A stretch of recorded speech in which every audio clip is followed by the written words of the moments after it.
Halo semuanya, hari ini kita bakal bedah tuntas dokumen analisis kritis soal entitas baru yang lagi jadi sorotan banget di Indonesia. Namanya Danantara. Ini bukan sekedar ganti nama atau restrukturisasi biasa ya. Dari dokumen yang kita pelajari, kita lagi ngeliat lahirnya satu institusi finansial raksasa yang sayangnya punya titik buta tata kelola yang cukup bikin deg-degan. Yuk kita mulai aja bedah kasusnya.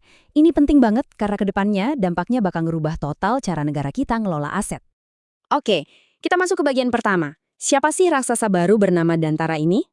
14.000 triliun rupiah. Yup, kalian nggak salah dengar.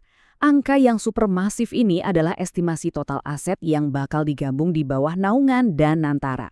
Bayangin aja, 7 BUMN raksasa kita kayak Bank Mandiri, BRI, BNI, Pertamina, PLN, Telkom, dan Mind ID semuanya disatukan. Ini bukan sekedar deretan perusahaan biasa loh, ini benar-benar urat nadi perekonomian, infrastruktur, sama perbankan Indonesia.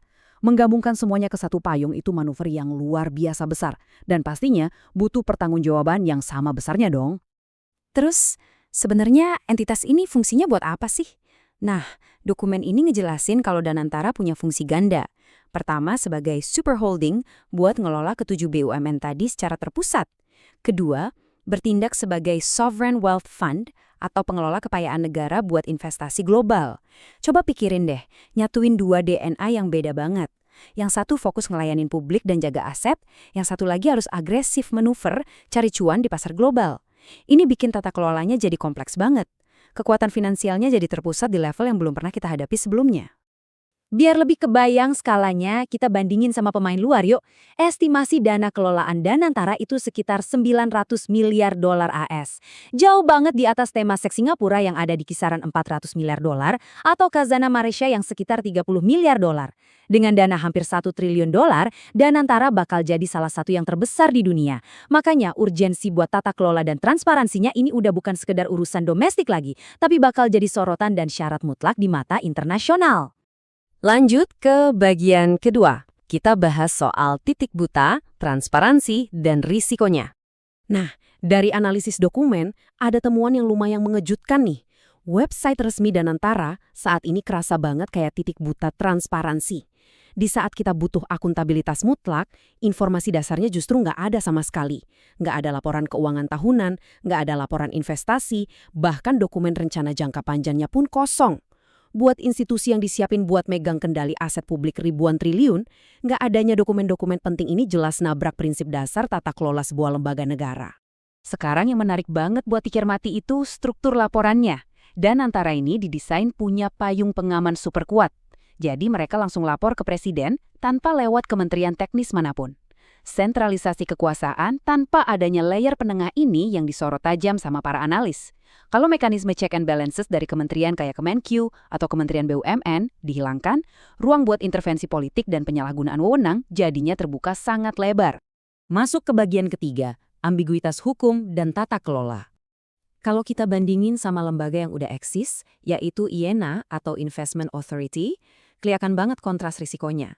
IENA itu punya jalur pelaporan terstruktur lewat Menteri Keuangan. Jadi ada layer penengah yang rasional buat ngeredam tekanan politik. Dokumennya juga diaudit berlapis dan transparan buat publik, makanya risikonya masih masuk kategori moderat. Beda banget sama Danantara, yang terpusat ke presiden dengan transparansi yang masih minim.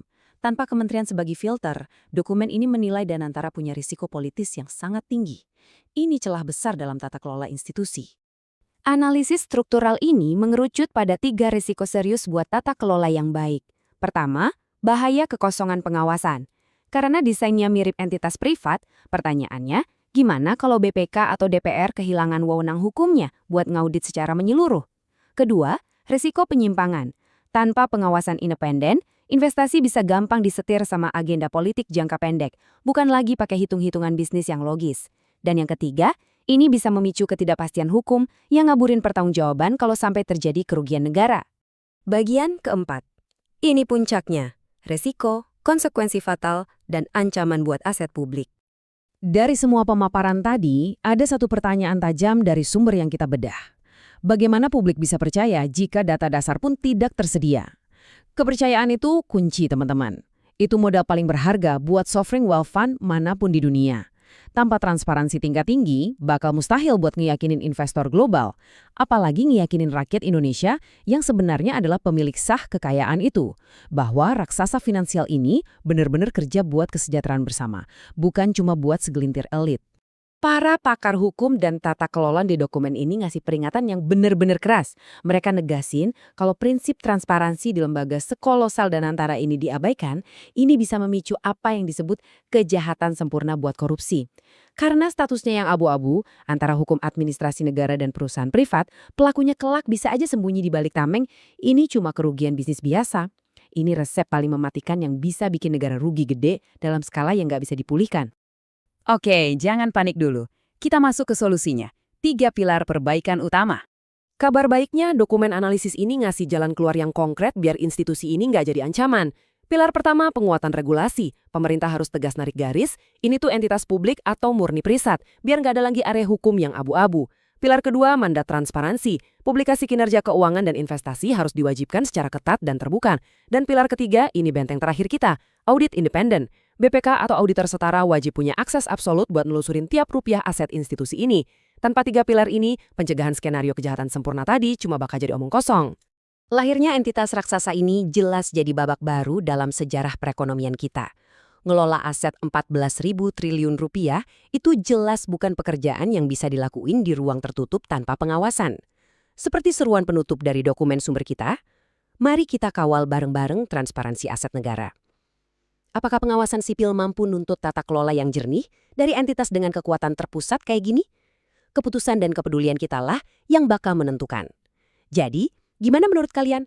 Terus kawal perkembangannya, tetap kritis, dan sampai jumpa di Bedah Dokumen.